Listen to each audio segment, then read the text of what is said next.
three, Bob Micheni Njagi, Aslam, Longotn, and Jamil, were in hands of abductors in the wake of 2024 anti-finance bill protests in June this year. Samirah Mohamed had a sit-down with the Kitengela three who were abducted on the 19th of August and held in communication for 32 days. And Samirah has the story for us. Take a look at this.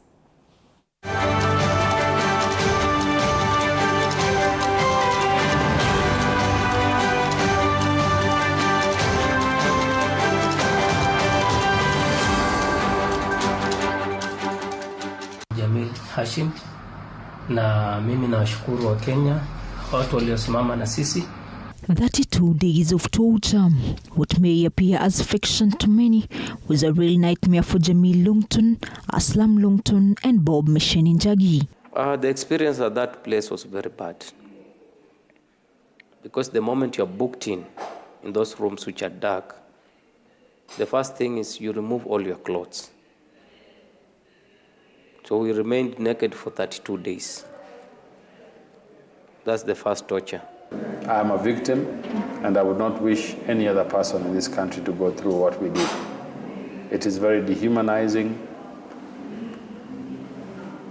It isn't something that should happen to any human being. 32 days nimekuwa tortured sana. Nimepigwa haswa kwa migongo yangu, huku nikikutolea nguo utalia machozi. Nina alama mingi sana za unyama, hata pia sehemu yangu ya siri. The permanent physical scars and wounds left with the three, not enough to tell their tales, but the emotional and psychological torture left with the three will take ages to heal. I realized my life was going to an end, because the violence that they were displaying was meant to completely disable me. And I was disabled for some time. I was in so much pain that I stopped feeling pain. I became numb, you know? For more than an hour we drove, and we drove all over. I couldn't tell where we were going until we came to a standstill. Somewhere we stopped. One of the guys was like, now we are here, and in the next 2 hours, you're going to be in River Yala. You know, River Yala is known to be a place where people are dumped after being killed. After a long hunt by the Slows, on Sunday, August 19th at around 2 p.m., Jamil Longton and his younger brother Aslam Longton were in the hands of the abductors. Ask them, if you're police officers, have you notified Kitengela police station that you're coming to arrest us? And what is the offense? What offense has he committed that is being arrested by DCI from Nairobi, not even Kitengela? Maybe it's a huge crime, I don't know. You just bring me to speed. They did not answer that one. Wakasema mtajulia uko mbele. So mimi nikamwambia sasa, kama mtaki kunijibu, wacha nipigie OCS wa Kitengela. I have his number. So at the moment I just wanted to call the number, wakaninyang'anya simu. Kuninyang'anya simu, wakazima on the spot. So network ikapotelea hapo for the 32 days. That was the last spot my phone ingekuwa tracked.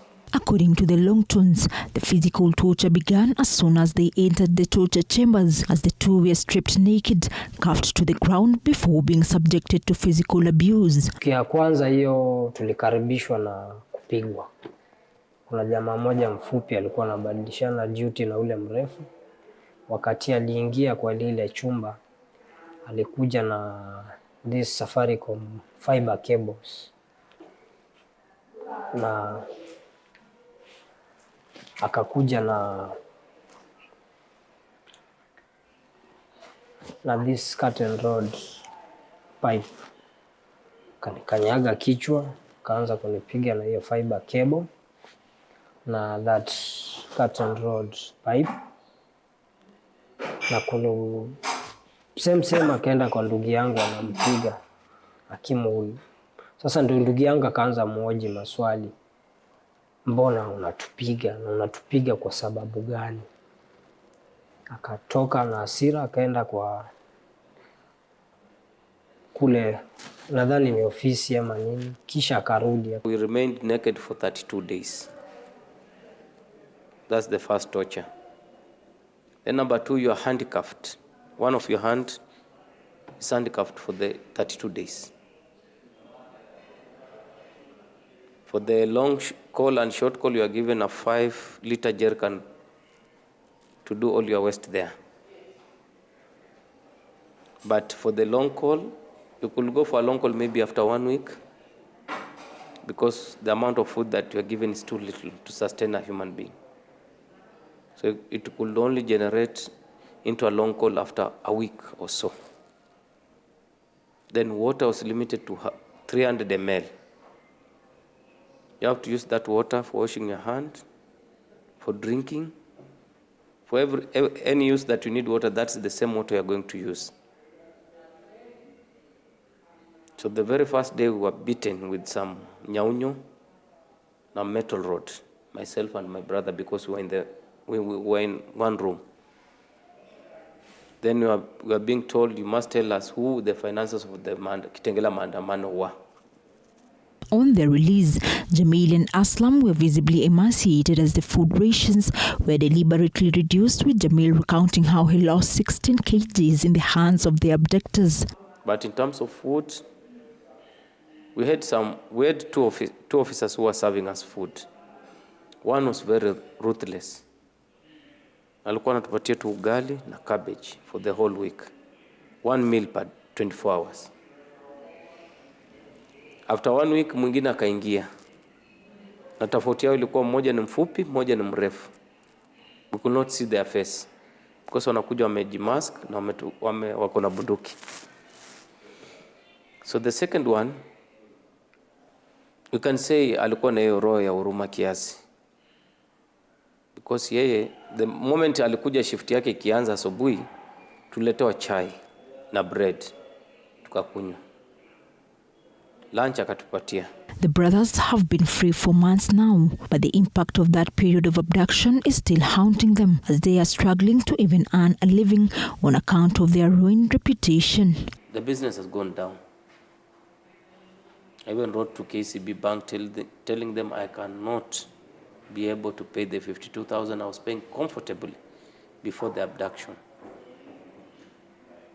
The abduction has impacted me negatively in my business, my life, and my family.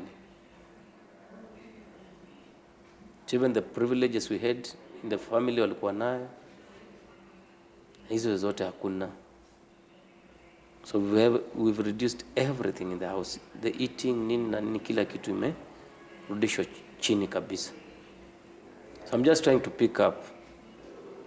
Tuone. Jamil Longton is now calling on relevant authorities to expedite on investigations and ensure that justice is delivered to them for what they endured. Ni sisi tunaomba haki kwa sababu ni unyama tumetendewa, na imeaffect mpaka maisha zetu. Imeaffect maisha yetu. Hatujui kesho tutaamuka tukule nini.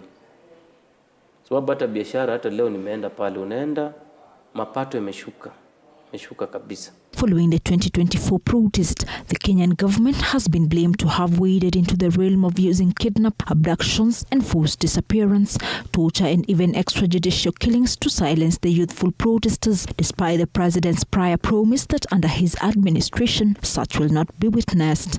And I told the IG and all the commanders who came here from every county that they have no business carrying out political orders. Let them go and read the Constitution and read the law, And I have told them there is no government person or opposition person. We are all taxpayers. They must protect all Kenyans the way they protect the president. Samirah Mohamed for TV 47, Nairobi.